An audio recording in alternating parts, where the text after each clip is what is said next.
नमस्कार मित्रांनो, 10वीच्या वर्षी आपल्याला सर्वात सुंदर भाग इतिहासामध्ये अभ्यासाला आलेला आहे तो म्हणजे उपयोजित इतिहास. उपयोजित इतिहास हा अभ्यासक्रमामध्ये अतिशय महत्वाचा आहे. उपयोजित इतिहास, उपयोजित म्हणजे उपयोगात येणारा इतिहास, आणि उपयोगात येणारा इतिहास ह्या वर्षी आपल्याला अभ्यासायचा आहे. त्या अभ्यासामध्ये प्रामुख्याने बघितलं आपल्याला तर ह्या पुस्तकाच्या मध्ये इतिहास आणि राज्यशास्त्र हे दोन विषय एकत्रित आहेत. आणि इतिहासाची प्रास्ताविक जर आपण बघितलं तर प्रास्ताविकामध्ये सुद्धा आपल्याला समजेल की उपयोगात येणारा इतिहास म्हणजे काय. तर आता 10वी झाली, 12वी झाली, आणखीन काही वर्षानंतर तुम्ही निश्चित रूपाने एखाद्या व्यवसायामध्ये प्रवेश करता आणि एखादा व्यवसाय करत असताना आता शिकलेल्या इतिहासाचा उपयोग तुम्हाला झाला पाहिजे. ह्या दृष्टिकोनातून हा विषय जास्त महत्वाचा आहे. आता त्याच्यामध्ये बघितलं तर पहिली बाब काय आहे, समजा तुम्हाला एखाद्या ठिकाणी हॉटेल सुरू करायचं आहे, एखाद्या शहरामध्ये हॉटेल सुरू करायचं आहे, हॉटेल हे व्यवसाय करायचा आहे.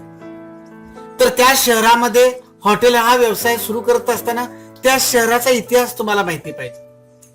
त्या ठिकाणी त्या शहरामध्ये कोणकोणत्या ऐतिहासिक वास्तू आहेत, तिथली पर्यटन स्थळं कोणती आहेत, त्या ठिकाणी येणारे पर्यटक कोणते आहेत, त्या शहराची खास वैशिष्ट्य काय आहेत, त्या शहरामधल्या लोकांना नेमकं काय खायला आवडतं, त्यांच्या काय रुची आहेत, ह्या सगळ्या गोष्टींचं यथोचित तुम्हाला ज्ञान असेल तर तो व्यवसाय तुम्ही छानपैकी करू शकाल. समजा तुम्ही एखाद्या गड किल्ल्यावरती गाईड म्हणून काम करायचं. गाईड म्हणजे अगदी जे पर्यटक येत आहेत त्या पर्यटकांना तो किल्ला, ती वास्तू सगळी दाखवणे, ती माहिती सगळी सांगणे, त्याचं ऐतिहासिक महत्व सांगणे, ह्या सगळ्या गोष्टी तुम्हाला करायचं असतात त्या गाईडला. मग तो गाईड जो आहे त्या गाईडला त्या ऐतिहासिक वस्तू कोणती आहे, त्या ऐतिहासिक वस्तूची निर्मिती कधी झाली, त्याच्यावरती पूर्वी काही हल्ले झालते का, आक्रमण झालतीत का, किंवा त्या संदर्भात ज्या ज्या काही गोष्टी असतील, तिथं काही शिलालेख लिहिले असतील, त्या ठिकाणचे काही स्टॅच्यू असतील किंवा पुतळे असतील, त्या ठिकाणचे काही समाध्या असतील, त्या सगळ्या समाध्या नेमक्या कोणाच्या आहेत, त्यांनी काय कामगिरी केली, काय कार्यकाळ गाजवला, ह्या सगळ्या गोष्टी जर तुम्हाला चांगल्या रीतीने माहिती असतील तर तुम्ही यशस्वी गाईड म्हणून काम करू शकता. एखाद्या ऐतिहासिक वास्तूंना तुम्ही समजा पर्यटनासाठी नेणारी वाहतूक करणारी व्यक्ती म्हणून तुम्ही त्या व्यवसायामध्ये तुम्ही काम करायला लागला की टुरिस्टर लोकांना एखादं टुरिस्ट ठिकाणी किंवा पर्यटन स्थळी तुम्हाला नेत असताना तुम्ही वाहतूक करताय तर कोणकोणती पर्यटन स्थळ देशामध्ये पाहण्यासारखे येतं, त्या पर्यटन स्थळांना भेटी देण्यासाठी तुम्हाला त्या गोष्टीची माहिती असणं गरजेचं आहे. अशा अनेक गोष्टींची माहिती असेल तर निश्चित रूपाने आपण एक चांगल्या पद्धतीचं तुम्ही तो व्यवसाय करू शकता. आणि तो व्यवसाय करण्यासाठी आपल्याला इतिहासाची छानरित्या माहिती असणं फार गरजेचं आहे, लक्षात घ्या. आता उपयोजित इतिहास म्हणजे काय तुमच्या निश्चित रूपाने लक्षात आलं असेल. मग आता ह्यामधलं पहिलं प्रकरण आहे 10वीच्या भागातलं, ते म्हणजे इतिहास लेखन पाश्चात्य परंपरा. आता इतिहास लेखन आणि पाश्चात्य परंपरा. इतिहास लेखन म्हणजे काय की इतिहासाचं लेखन केलं जातं, त्याला इतिहास लेखन म्हणतात. म्हणजे त्या काळामध्ये घडलेल्या घटना ज्या आहेत त्या आता आपण बघायला नाही, पण त्या काळामध्ये पूर्वीच्या काळामध्ये ज्या काही घटना घडल्या त्या घटनांच्या संदर्भात काय ऐतिहासिक माहिती मिळते का, काय त्या काळातली काही पत्र मिळत आहेत का, ऐतिहासिक दस्तऐवज मिळत आहेत का, त्या काळातल्या काही मुद्रा मिळत आहेत का, प्राचीन नाणी काही मिळत आहेत का, त्या काळचे अधिकार दर्शक दाखवणारे काही शिक्के वगैरे काही मिळत आहेत का, काय नेमकं होतं त्या काळामध्ये एखादा दगडावरची लिहिलेला शिलालेख सापडतो का, ह्या सगळ्या वस्तू किंवा ह्या सगळ्या गोष्टींचं संकलन करणं, त्याच्यावरती संशोधन करणं, त्यांचा घटनाक्रम लावणं. घटनाक्रम म्हणजे आता एखाद्या व्यक्तीचा मृत्यूची घटना नोंद असलेला एखाद्या सापडला, आपला पुरावा सापडला तर ठीक आहे, मृत्यू सापडला, मग मृत्यू पहिल्यांदा घेऊन चालणार नाही. मृत्यूची घटना मग त्याच्या आधी जन्माची सापडते का, जन्मापूर्वीची काय असणाऱ्या घटना त्या सापडतील का, जन्म झाल्यानंतर जन्मापासून ते मृत्यूपर्यंतच्या काळामध्ये घडलेल्या काय घटना त्या संदर्भात काही पुरावे सापडतात का, ह्या सगळ्या गोष्टींची माहिती घेणं, मिळवणं, पुराव्यांचं संकलन करणं आणि त्याच्यावरती खोल संशोधन करून मग त्या इतिहासाची अतिशय वैज्ञानिक पद्धतीनं म्हणजे चिकित्सक पद्धतीनं मांडणी करणं जास्त महत्वाचं आहे. इतिहास हे बाळांनो एक शास्त्र आहे, पण ह्या इतिहास शास्त्रामध्ये आपण बघितलं तर ते ह्या शास्त्रासारखं नाही, विज्ञान शास्त्रासारखं नाही की जसं विज्ञानामध्ये घडलेली कुठलीही घटना असेल, समजा उदाहरणार्थ न्यूटनचा नियम आहे, वस्तू एखादी वरती हवेमध्ये फेकली तर हवेमध्ये कोणतीही फेकलेली वस्तू ती जमिनीवरतीच येते, कारण का पृथ्वीकडे असणारी गुरुत्वाकर्षण शक्ती, झाडावरती लागणार फळ पडतं ते जमिनीवरती पडतं, ते आकाशात पडत नाही. त्याचं कारण काय तर जमिनीकडे असणारी गुरुत्वाकर्षण शक्ती. मग ते आम्ही आमच्या इथं भुईवाडीमध्ये वर फेकली काही वस्तू किंवा आणखीन इथं 100, 200, 400, 500 किंवा हजारो किलोमीटर जाऊन वरती जरी वस्तू फेकली तर ती वस्तू जमिनीवरतीच पडणार आहे. म्हणजे विज्ञानातलं कोणतंही उदाहरण सर्व ठिकाणी तुम्ही पुन्हा पुन्हा प्रयोगाच्या द्वारे तुम्ही सिद्ध करू शकता, निरीक्षणाच्या द्वारे सिद्ध करू शकता. पण बाळांनो, आपण इतिहासात असं करू शकत नाही. इतिहासामध्ये घडले, इतिहास हा पूर्वीच्या काळीच घडून गेलेला असतो आणि त्या घटना आता प्रत्यक्षात पुनरावृत्ती करून आपण पाहू शकत नाही. चला आता युद्ध सुरू करा, युद्ध, आपण युद्ध बघू शकत नाही. त्या घटना घडून गेलेल्या आहेत. मग त्या घडून गेलेल्या ज्या घटना आहेत लक्षात घ्या, त्या घटनांचा अभ्यास करत असताना जे काय आपल्याला पुरावे सापडतात किंवा दस्तऐवज सापडतात त्या सगळ्या गोष्टी आपल्याला माहिती असणं गरजेचं आहे. समजा एखादी लेख सापडला तर त्या लेखामध्ये अक्षरवाटिका असते, म्हणजे अक्षराचं वळण कसं आहे, त्याच्यावरती कोणती लिपी लिहिल्या, ह्या सगळ्या गोष्टींचा एक अभ्यास करणारी तज्ञ मंडळीची सुद्धा आपल्याला आवश्यकता भासते. पा त्या काळात दुसरी गोष्ट, ज्या ह्याच्यावरती तुम्ही त्या कागदावरती ती लिपी लिहिलेली असेल तो कागद कुठल्या काळात तयार झालाय, तो कागदाचा प्रकार कोणता आहे, किंवा तिथं अधिकार दर्शक काही मुद्रा असतील, माहित आहे तुम्हाला, कुठलाही राजा वगैरे अधिकार दर्शक मुद्रा वापरायचा आणि मग ते पत्र खऱ्या अर्थानं त्या राजाचंच आहे असं समजलं जायचं. तर त्या अधिकार दर्शक मुद्रा ती कशी बनवली, त्या अधिकार दर्शक मुद्राचा वापर करून त्या काळात लिहिली गेलेली पत्र, म्हणजे त्या एका ठिकाणावरून दुसऱ्या ठिकाणच्या राजाने गेलेली पत्र, दुसऱ्या ठिकाणावरून त्या राजाकडे आलेली पत्र, ह्यांचं संकलन काय सापडते का त्या ठिकाणी. तर पुरातत्व खातं असेल. पुन्हा तुम्हाला सांगायचं म्हणजे ह्यामध्ये ह्या संदर्भात अनेक शास्त्र, अनेक शाखा आहेत. त्यामध्ये पुरातत्व शाखा आहे, अभिलेखागार आहे, हस्तलिखितांचा सुद्धा अभ्यास करणारी एक शाखा आहे.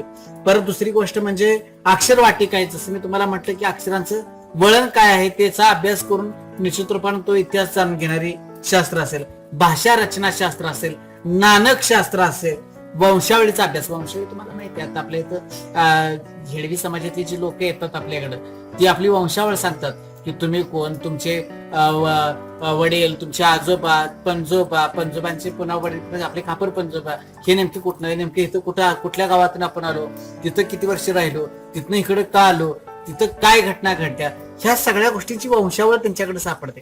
तशा वंशावळ ही शाखेचा सुद्धा उपयोग आपल्या इतिहासाच्या अभ्यासामध्ये होतो. आणि अशा सगळ्या गोष्टींचा वापर करून त्या इतिहास आपण जाणून घेण्याचा प्रयत्न करतो, त्या इतिहासाचं लेखन करण्याचा प्रयत्न केला जातो. ठीक आहे, तर मला वाटतं इथपर्यंत तुम्हाला भाग निश्चित रूपानं समजलेला आहे.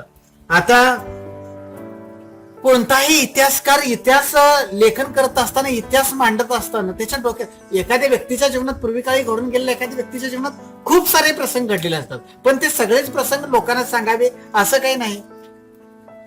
इतिहास लेखन करणारा व्यक्ती आहे त्याच्या डोक्यामध्ये नेमकं असतं की मला आत्ताच्या पिढीला नेमकं काय द्यायचं आहे, काय द्यायचं काय मला आहे हे त्याच्या डोक्यात असेल तर तो त्या पद्धतीच्याच गोष्टी, त्यासाठी सापडणाऱ्या काही गोष्टी सापडतायत का. आताच्या लोकांच्या मध्ये वीर रस उत्पन्न करायचा आहे तर वीर रसाच्या काय कहाण्या त्यामध्ये आपण सापडतायत का, काय सत्य घटना सापडतायत का. मग ती सत्यता पडताळून पाहण्यासाठी मी तुम्हाला सांगितलं की विज्ञान शाखेसारखी निरीक्षण आणि प्रायोगिक पद्धती तर चालत नाही. हे जे पुरावे आहेत, ऐतिहासिक दस्तऐवज असतील, नाणी असतील, मुद्रा असतील, पुन्हा तुमच्या अधिकार दर्शक काही शिक्के असतील, त्याचे कागद असतील, काही वास्तू असतील, काही किल्ले असतील, ह्या सगळ्या गोष्टींचा चिकित्सक पद्धतीने अभ्यास करून ऐतिहासिक घटनांचा घटनानुक्रम लावून मग त्या रूपाने निश्चित रूपाने तिची मांडणी योग्य पद्धतीने करून मग तो इतिहास आपण समजून या ठिकाणी घेण्याचा प्रयत्न करतो. म्हणजे इतिहासकाराच्या, इतिहास लेखन करणाऱ्याच्या डोक्यामध्ये पहिलं राहतं की मला लोकांना द्यायचं काय आहे, त्या दृष्टिकोनातून मग तो ते इतिहासाची मांडणी करत जातो. खरं बघितलं बाळांनो तर इतिहास लेखनापूर्वी सुद्धा मग पूर्वी पोवाड्याच्या माध्यमातून किंवा आपले ज्येष्ठ मंडळी घरातले असतील, आजोबा असतील वगैरे, ते पूर्वी काय घडलं, कसं होतं, काय होतं हे सगळं सांगतात. पण ही मौखिक पद्धतीने सांगत आलेली ज्या गोष्टी होत्या ते लेखन पद्धतीने राहिले तर निश्चित रूपाने जास्त काळापर्यंत टिकून राहू शकतात. त्या दृष्टिकोनातून जास्त महत्व आहे. आणि आताच्या काळात तर उपयोजित इतिहास, उपयोगात आणण्यासाठी इतिहास काय आहे, आताच्या पिढीला नेमका उपयोगात आणण्यासाठी त्या इतिहासाचं महत्व माहिती असणं गरजेचं आहे. नाहीतर तुम्ही सहज गेलाय, अगदी खूप खूप दूरवरती गेलाय, त्या महाराष्ट्रातून बाहेर उत्तरेला गेलाय आणि उत्तरेच्या एखाद्या कोणत्याही राज्यात गेलाय तर तिथं काय पाहण्यासारखं आहे हेच जर तुम्हाला माहिती नसतं तर काय दाखवणार आहे तुम्ही म्हणून लोकांना. तिथल्या चालीरीती काय आहेत, तिथल्या परंपरा काय आहेत, ह्या सगळ्या आपल्याला माहिती पाहिजे. तर त्यासाठी इतिहासाचा अभ्यास असणं जास्त महत्वाचं आहे. आता बघा, हे आधुनिक इतिहास लेखन करत असताना ती शास्त्र शुद्ध तिची मांडणी असली पाहिजे. तिची सुरुवात योग्य प्रश्नाची मांडणी करून केली पाहिजे. ती मानव केंद्रित असली पाहिजे. हे ह्या ठिकाणी जास्त महत्वाचे आहे. आणि एखादी मानव केंद्रित घटनेचा अभ्यास करत असताना किंवा इतिहासकाळाच्या मानवाचा अभ्यास करत असताना तो मानव म्हणजे कोणी देव नव्हता किंवा त्याचा देव देवताशी संबंध जोडणं ही निश्चित रूपाने अन्यायकारक घटना घडेल.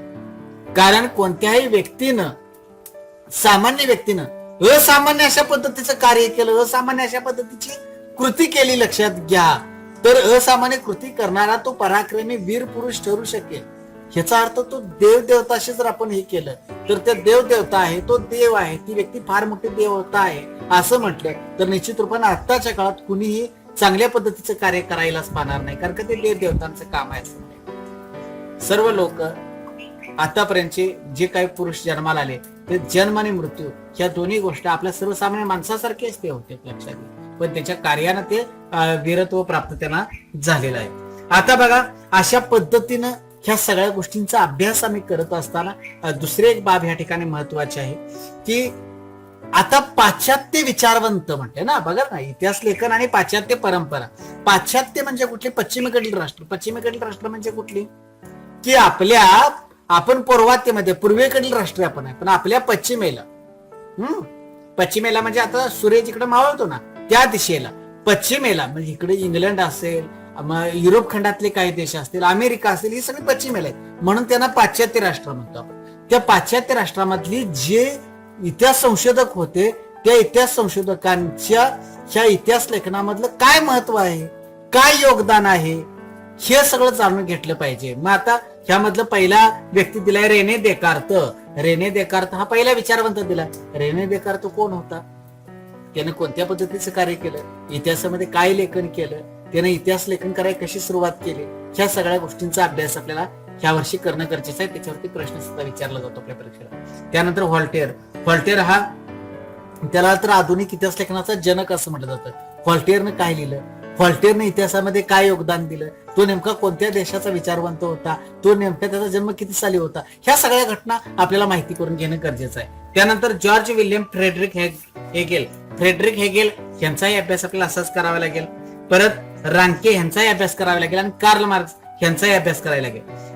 ह्या सगळ्या लोकांनी कशा पद्धतीने इतिहास लेखन केलंय, इतिहास लेखनाला कशी सुरुवात केली, ह्या सगळ्या गोष्टी आम्हाला जर कळाल्या तर निश्चित रूपानं पाश्चात्य इतिहास लेखन परंपरा आपल्याला समजतील. त्या सगळ्या गोष्टींचा अतिशय बारकाईने अभ्यास करा. आणि स्त्रीवादी इतिहास लेखन, आता हे स्त्रीवादी इतिहास लेखन म्हणजे पूर्वीच्या काळी स्त्रियांना महत्व नव्हतं असं म्हणतो आपण. स्त्रीला महत्व नव्हतं कारण का पुरुषाला जास्त महत्व होतं, स्त्रियांना जास्त महत्व दिलं जायचं नाही. मग स्त्रियांना महत्व दिलं, मग कोणत्या इतिहासकारानं पहिल्यांदा स्त्रीचा पराक्रम इतिहासात मांडला की त्या स्त्रीने काय पराक्रम गाजवला किंवा तिने काय योगदान दिलं, त्या काळामध्ये तिची कामगिरी कशी होती, तो काळ तिने कसा गाजवला, ह्या सगळ्या तिच्या काही वीरगाथा असतील किंवा काय असतील त्या सगळ्या घटनांचा उल्लेख करायला सुरुवात केलेली एक संशोधक आहे, स्त्रीवादी संशोधक, ते म्हणजे सिमॉन द बोआ. जरा उच्चारामध्ये माझ्या थोडासा फरक पडू शकतो कारण त्या फ्रेंचची भाषा आहे, तर त्यांचा उच्चार फ्रेंच भाषेत अगदी वेगळ्या पद्धतीने करत असेल. पण आपण इथं जे लिहिलं त्या पद्धतीने सिमॉन द बोआ ही इतिहास संशोधक आहे की तिने स्त्रीवादी इतिहास लेखन करा म्हणजे स्त्रियांना महत्व देणारा इतिहास लिहायला सुरुवात केली, म्हणून तो हे जास्त भाग इथं महत्वाचा आहे. मला वाटते मायकेल फुको वगैरे यांचाही तुम्ही अभ्यास निश्चित रूपाने करा. तर तुम्ही कोणताही संशोधक घ्या, त्या संशोधकांना काय लिहिलं, कसं लिहिलं, कोणत्या काळात लिहिलं आणि त्यांचा इतिहास लेखनावरती नेमका काय परिणाम झाला, ह्या सगळ्या गोष्टी आपल्याला जाणून घेता येतील. माझ्या माहितीनुसार हे पहिलं प्रकरण आपल्याला संपलेलं आहे. अगदी अवघ्या 15 मिनिटांमध्ये मी हे संपवलेलं आहे प्रकरण. तुम्ही समजून घ्या. आता बारकाईने अभ्यास करा. धन्यवाद. धन्यवाद.